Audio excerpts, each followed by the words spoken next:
Hello दोस्तों, स्वागत है हमारे इस नए वीडियो में।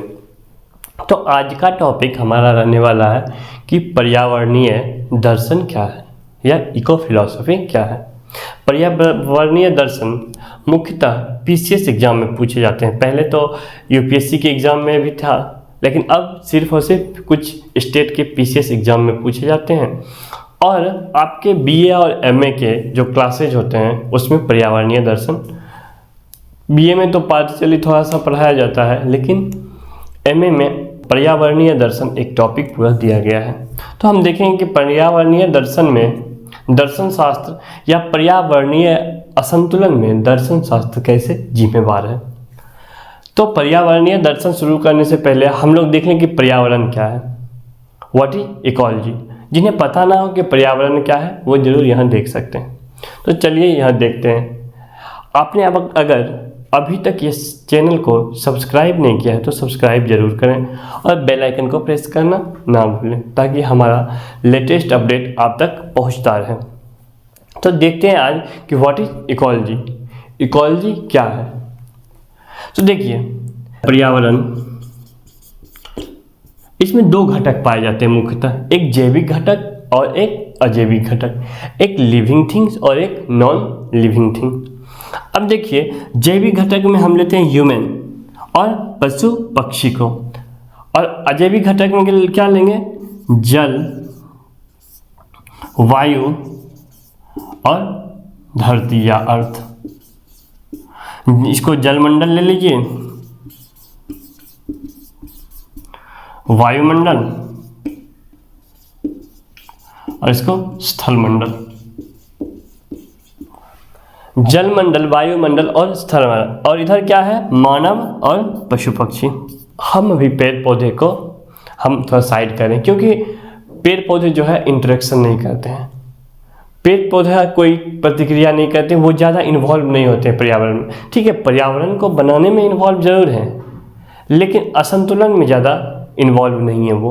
और असंतुलन में इन्वॉल्व अगर नहीं है तो हम क्या करेंगे कि हम उसी चीज़ को देखेंगे जो पर्यावरण असंतुलन में इन्वॉल्व है।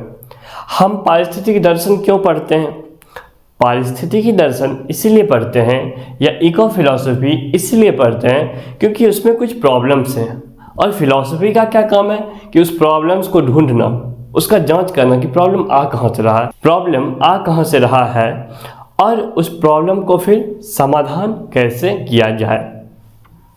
हम देखते हैं, तो इन्हीं दोनों के इंटरेक्शन से मानव, पशु पक्षी और ये जो नॉन लिविंग थिंग्स हैं, इन्हीं दोनों का इंटरेक्शन क्या कहलाता है, पर्यावरण। एक इकोसिस्टम क्रिएट करता है या पर्यावरण क्रिएट करता है। अब देखिए, अगर मानव और पशु पक्षी अगर अजैविक पदार्थ के अनुकूल प्रतिक्रिया करें या अनुकूल क्रिया करें, तो हम क्या कहेंगे कि ये पर्यावरण अगर अनुकूल क्रिया करे, इन दोनों में अनुकूल क्रिया मीन्स इसका क्रिया इसको अच्छा लगे और इसका काम इसको अच्छा लगे, तो वो पर्यावरण संतुलन की स्थिति होती है। पर्यावरण संतुलन की स्थिति होती है। अगर ये दोनों एक दूसरे से प्रतिकूल क्रिया करें तो वो पर्यावरण असंतुलन की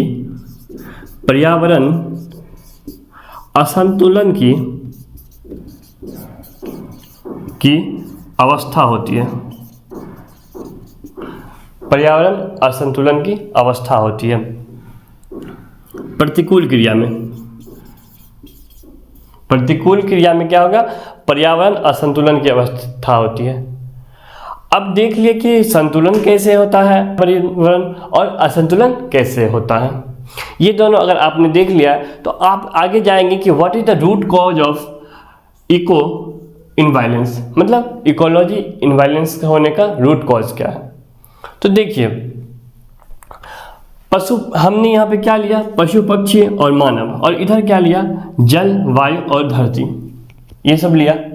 तो आप यहाँ पे देख सकते हैं कि पशु पक्षी की क्रियाओं में क्या अंतर आया, क्योंकि अभी तो पर्यावरण असंतुलित हो गया है, तो पशु पक्षी की क्रियाओं में अंतर आया होगा, या मानव की क्रियाओं में अंतर आया होगा, या जलमंडल की क्रियाओं में अंतर आया होगा, या स्थल मंडल के, या वायुमंडल। तो किसके क्रिया में अंतर आया जिससे पर्यावरण असंतुलित हो गया? क्योंकि देखिए, अगर अनुकूल क्रिया करते रहते ये जैविक और अजैविक घटक, तो पर्यावरण असंतुलन की अवस्था कभी भी नहीं आती। लेकिन ये प्रतिकूल क्रिया कर रहे हैं दोनों, तो पर्यावरण असंतुलन की स्थिति आ चुकी है। अब देखते हैं पशु पक्षी। तो पशु पक्षी के देखते हैं कि क्रिया में चेंजेस हुआ क्या। तो हम देखेंगे कि बाघ जो थे, बाघ आज से 1000 साल पहले जैसे रहते थे वैसे भी तो आज भी रह रहे हैं। उन्होंने तो कुछ अपने लाइफ स्टाइल में कुछ परिवर्तन नहीं किया। अगर लाइफ स्टाइल में परिवर्तन भी हुआ है पशु पक्षी या जीव जंतुओं का, तो मानवों के द्वारा किया गया। तोते को पिंजरा में किसने बंद किया? मानवों ने किया। शेर को जू में कौन ले गया? तो मानवों ने ले गया। तो मानव इसका लाइफ स्टाइल चेंज किया, लेकिन पशु पक्षी अपना लाइफ स्टाइल चेंज नहीं किए। शेर आज भी जंगलों में रहता है, वो तो ना तो कोई अच्छा फूड खाता है, वो जंगल का ही चीज़ हर चीज़ खा रहा है, ना कोई प्रोसेस्ड फूड खाता है, ना वो एसी कमरे में रहता है, ना कुछ। तो इसका तो क्रियाकलाप और रहन सहन तो सेम ही है। तो बदला किसका? तो मानव का बदल गया। मानव पहले कहाँ रहते थे? पहले रहते थे जंगलों में रहते थे। अब धीरे धीरे कंक्रीट का बिल्डिंग बना लिए, कंक्रीट का बिल्डिंग बना लिए। तो क्या हुआ? इनका लाइफ और आसान हो गया, और जैसे जैसे लाइफ आसान हो गया तो पर्यावरण पे प्रतिकूल असर डाल रहा है। धीरे धीरे कार्बन इमिशन ज़्यादा होने लगा, धरती गर्म होने लगी। एसी लगा लिया, अपने सुख सुविधा की चीज़ों को इन्होंने बढ़ा लिया। एसी लगा लिया, फ्रिज लगा लिया, कूलर लगा लिया। जिससे क्या हुआ कि एनर्जी का कंजम्पशन ज़्यादा हुआ, कंजम्पशन बढ़ा एनर्जी का। तो क्या हुआ? धीरे धीरे वायुमंडल गर्म होने लगे। पहले लोग क्या करते थे? एक दिया जला के रात में रहते थे।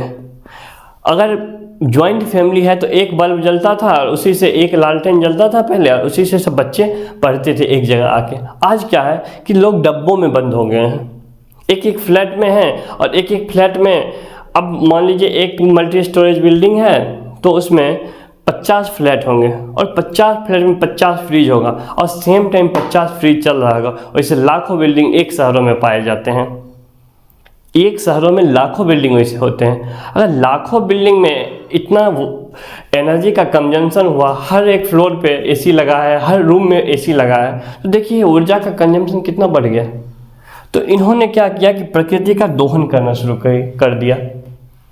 और जब ये मानव ने, ह्यूमन बीइंग ने प्रकृति का दोहन करना शुरू किया, तो क्या हुआ कि पर्यावरण धीरे धीरे उसका इक्विलिब्रियम या असंतुलन बिगड़ने लगा, और असंतुलन बिगड़ने के कारण पर्यावरण असंतुलित हो गया। इन्वायरमेंट के असंतुलन का कारण सबसे पहले क्या बना? तो मानव के क्या क्या घटक हैं जिससे वह पर्यावरण असंतुलित कर सकता है। उसमें दर्शन शास्त्र के या दर्शन के क्या क्या टॉपिक्स आते हैं जिसके कारण मानवों का क्रियाकलाप चेंज हुआ और धीरे धीरे पर्यावरण असंतुलित हो गया। अब हम देखेंगे कि कौन कौन से ऐसे घटक हैं जो मानवों को पर्यावरण को असंतुलित करने के लिए प्रेरित करते हैं। कौन कौन से ऐसे घटक हैं? तो पहला घटक है, अगर दर्शन की भाषा में कहा जाए तो मेटाफिजिक्स।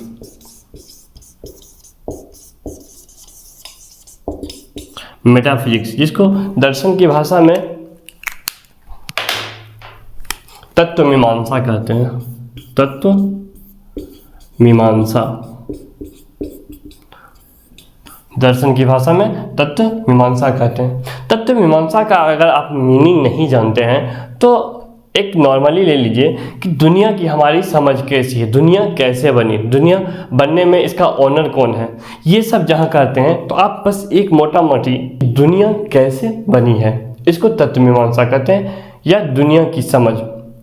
तो जैसे जैसे दुनिया की समझ हमारी बदली वैसे वैसे क्या हुआ, हमारे अंदर नॉन लिविंग थिंग्स के प्रति क्रिया करने की जो व्यवहार थी, जो नज़रिया थी, वो धीरे धीरे बदलती चली गई। अब देखिए तत्व मीमांसा, दुनिया की समझ, दुनिया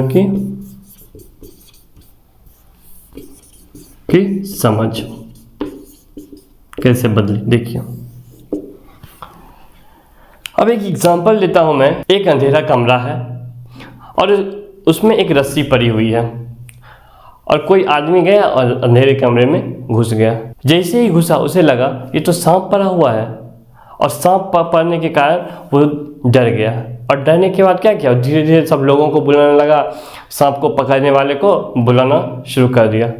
और जैसे ही उस कमरे की लाइट जली तो क्या हुआ कि वो सोचा ये तो रस्सी है। तो देखिए तुरंत में कैसे उसकी नज़रिया में परिवर्तन आ गए। तो ऐसे ही हम दो कालों में हम बांट के देखेंगे कि कैसे हमारे नज़रिया में चेंज आए। एक है कि आधुनिकतावाद, आधुनिकतावाद से पहले का समय और आधुनिकतावाद के बाद का समय। तो आप कैसे जानेंगे कि आधुनिकतावाद कब था? तो देखिए आधुनिकतावाद से पहले का समय, तब क्या थे? आधुनिकतावाद से पहले का समय, तो आधुनिकतावाद कब आया? जब न्यूटन आए, न्यूटन, डेकार्त आया, डेकार्त आया तो साइंस की बात होने लगी। डेकार्त एक फिलोसफर है, दर्शन शास्त्र के एक फिलोसफर है, और न्यूटन को तो आप जानते ही। जब न्यूटन के गति का नियम आया, जब बल का नियम आया, तो क्या करने लगा कि दुनिया की जो संरचना है, दुनिया की जो समझ है, दुनिया कैसे बना, ये गति के नियमों पे न्यूटन के 3 नियम आए थे और न्यूटन ने तीनों नियम पे, गति के नियम पे दुनिया की संपूर्ण व्यवस्था को गढ़ दिया। जब गढ़ दिया तो बताया कि दुनिया एक मशीन की तरह है, मशीन की तरह, दुनिया एक मशीन की तरह है। तो दुनिया एक मशीन की तरह है। जब बता दिया कि न्यूटन दुनिया एक मशीन की तरह है, तो क्या हुआ कि लोग इसे वस्तु की तरह मानने लगे, वस्तु मानने लगे। तो क्या हुआ, लोग इसका उपभोग करने लगे, और जिस चीज़ का उपभोग आप करते हैं उसका दोहन हो जाता है। उपभोग करने लगे तो उपभोक्तावाद आ गया, और उपभोक्तावाद आ गया, उपभोग करने लगे, दुनिया को वस्तु की तरह समझकर उपभोग करने लगे। उपभोग करने के बाद उपभोक्तावाद आ गया, और उपभोक्तावाद जब आ गया तो जहाँ भी उपभोग करने की जो मनोवृत्ति जिस चीज़ में हो जाती है तो उसका हम लोग दोहन करते हैं। ये रियल बात है। अब कोई कंप्यूटर है, कंप्यूटर को हम क्या करते हैं, उपभोग करते हैं। हम कितना देर भी इसको यूज करें वो कभी हमको प्रतिक्रिया नहीं कर सकता, क्योंकि एक मशीन है, वस्तु है। तो दुनिया का क्या हो गया, वस्तुकरण हो गया। और जब दुनिया का वस्तुकरण हो गया तो क्या हुआ कि इसका दोहन होना शुरू हो गया। दूसरी तरफ आप देखते हैं कि आधुनिकतावाद से पहले का समय, तो आधुनिकतावाद से पहले का समय नहीं तो साइंस आया था, ना कुछ ही आया था। तो उस समय क्या हुआ था कि लोग प्रकृति का पूजा करते थे, प्रकृति का पूजा करते थे, लोग प्रकृति का पूजा करते थे। और जिस चीज़ का हम पूजा करते हैं उसका कभी भी दोहन नहीं करते हैं। लोग क्या करते थे, लोग प्रकृति के अनुकूल चलते थे, प्रकृति के अनुकूल, अधीन, या अनुकूल, प्रकृति के अधीन चलते थे। लेकिन यहाँ क्या, प्रकृति मानवों के अधीन है, प्रकृति मानवों के अधीन हो गया। जब प्रकृति के अधीन हम रहेंगे तो उससे डर रहेगा हमको। तो ज़्यादा अगर हम कुछ करें तो कहीं प्रकृति अगर अपना रौद्र रूप दिखा दे तो हम लोग कहीं का नहीं रह पाएंगे। और अब क्या है, प्रकृति हमारे अधीन चलती है, क्योंकि हमारे पास क्या आ गया कि अगर हवा नहीं भी चल रही है तो हमारे पास इतने तकनीक आ गए कि उसको यूज करके हम कृत्रिम हवा क्रिएट कर सकते हैं, हम कृत्रिम पानी क्रिएट कर सकते हैं, हम टेम्परेचर कंट्रोल कर सकते हैं। पहले क्या था कि सूरज जब उगता था तो उस समय आपका दिन शुरुआत होता था, पूरा दिन लोग काम करते थे, और सूरज जब डूबने लगता था तो लोग अपने अपने घरों में चले जाते थे। फिर जब तक सूरज नहीं आया, जब तक सनलाइट नहीं आएगा तब तक लोग काम नहीं करेंगे। लेकिन अब का एज क्या हो गया, अब का एज क्या हो गया कि हम लाइट पे विजयी पा लिए, लाइट हमारे पास कृत्रिम हो गए। और जब कृत्रिम हो गए तो हम क्या कहते हैं उसका कि जब अगर 9 बजे रात को भी हमको किसी फैक्ट्री में काम करना है तो आराम से लाइट चला के काम कर रहे हैं, एसी लगा के काम कर रहे हैं। तो हम प्रकृति हमारे अधीन चलती है, हम ज़्यादा प्रकृति को भाव नहीं देने लगे हैं। तो जब ऐसी स्थिति आ गई तो क्या होता है कि अब हमारा जो प्रतिक्रिया है या हमारा जो क्रिया है वो प्रकृति के प्रतिकूल हो गया, और प्रतिकूल जब हो गया तो वो इनबैलेंस हो जाएगा। आपको मैंने पहले ही बताया था।